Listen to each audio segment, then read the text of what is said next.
দেখুন বন্ধুরা, এটা হলো একটা আমড়া গাছ।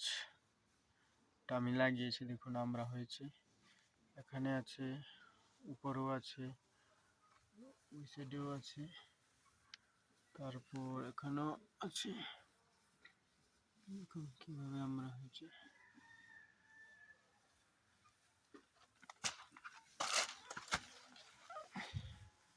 কিন্তু শীতকাল, সেজন্য পাতা ঝরে গেছে সব।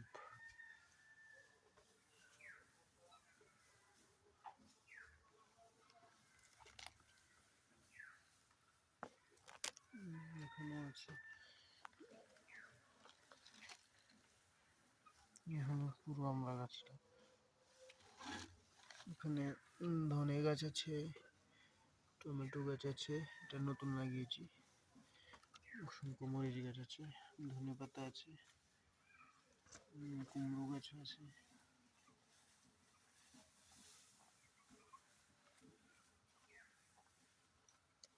ওইদিকেও কুমড়ো গাছ আছে।